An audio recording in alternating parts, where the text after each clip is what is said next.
So we got this from Connecticut Valley Brewing. They call it the Spiked Smoothie. It's got it's gluten-free, so I don't know what that means. I'm assuming this is just like fermented juice. I have no idea whatsoever. It's just dragon fruit and passion fruit.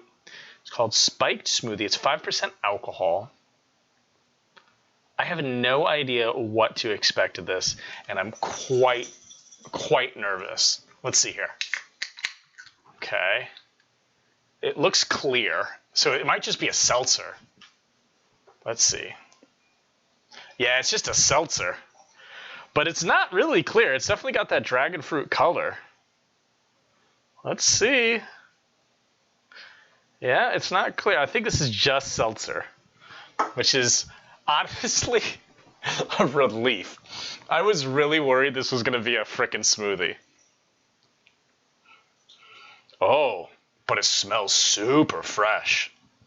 It smells like real dragon fruit and passion fruit. It's got great aroma. Oh, man. Yeah, that passion fruit is super strong, and it smells like real passion fruit, not that LaCroix passion fruit.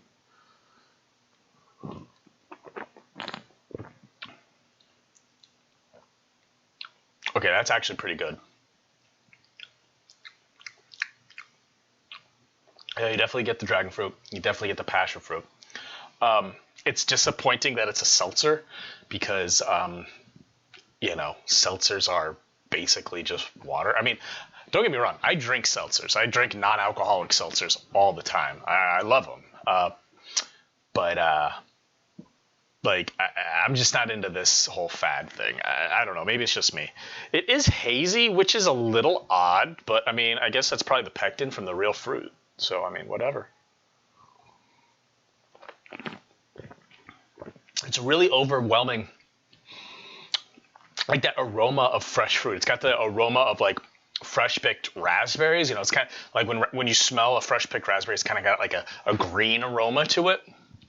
Like almost like a foliage. Like it's really got an outdoor woodsy, earthy aroma. I shouldn't say woodsy, but earthy. Like when you're pulling weeds, or you know how like tomato plants have that real distinct smell? Very similar to that, toned down, but quite similar to that. And I'll say, because of that distinct aroma and those distinct natural aromas and flavors, it's actually very good for what it is. This is probably the best seltzer I've ever had. But then again, I like the taste of real things. I like being able to identify that they used real fruit in this. I will say it's a sad waste of fruit, but it's pretty good. All right, we'll slam that during the next game. And so we're still tasting the Connecticut Valley Brewing. This one's called Hand Over Heart. It's called a Schwarzbier, which is basically a Pilsner, a German-style Pilsner, with some black malt. It shouldn't be roasty. It might have a little bit of roast as a Schwartz, but it shouldn't be like a stout or a porter roastiness. It should really just taste like a Pilsner, but be black and maybe have a slightest roast. So we'll see. We had their American lager, and it was, what are you doing? Taking stuff out of their mouth. Okay. Like, you know, stuff in your mouth. Yeah, so it should really just be like a Pilsner that's dark. They call it, you know, Schwartz means black, but really it just stands for, but really it's just dark. It might be more of a dark brown than necessarily a black. So, all right. It's a little.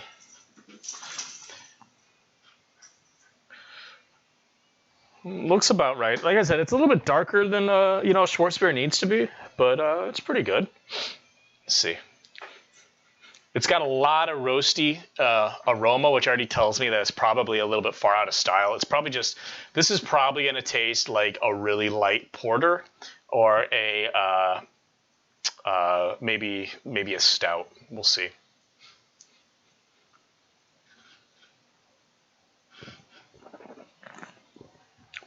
You know, It's not overly roasty. It's borderline though, in my humble opinion.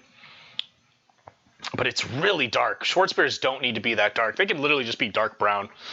I think if they dialed back the dark malt a little bit, I don't know if they're using roasted or black patent or what they're using necessarily, but I think they could dial it down a little bit and it'd be even better. But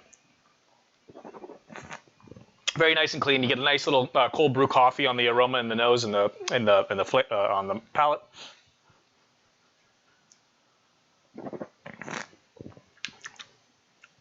Don't really get any chocolate or anything. Really, it's just that coffee. You get the noble hops for sure. It's nice, clean.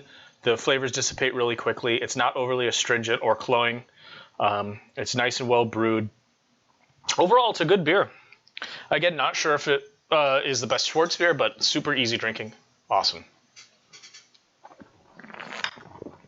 Check it out. Connecticut Valley Brewing Company. If you're in Connecticut or wherever they distribute, which I don't know. Okay, hey. Well, while y'all choose your rolls, let's do this tasting here. So, another beer from Connecticut Valley Brewing Company. This is their Dragon Fruit Sour. It's called the Magic Dragon. Flower, the Dragon Fruit. Oh, it's just the Dragon Fruit flower. Never even heard of that before. We'll see what that's like. I've had plenty of dragon fruit.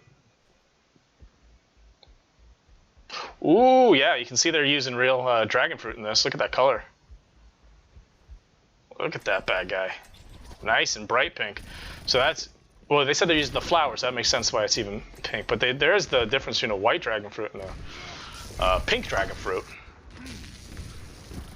Ooh, yeah, huge dragon fruit aroma. Doesn't smell overly acetic or anything either, so it's probably going to be pretty clean. Welcome to Oh yeah, that's a sour mashed for sure. Super lactic acid, no real acetic. I don't get any acetic. I don't get any pediococcus sour on it or nothing like that. I get just a ton of, yeah, it's definitely a kettle sour. It's almost like a Berliner Weiss. Oh, there's a little floaty in there. There is no obligation. This is really good. Nice and balanced. It's not too sweet. It's not too sour. Kind of like a lemonade. Delicious.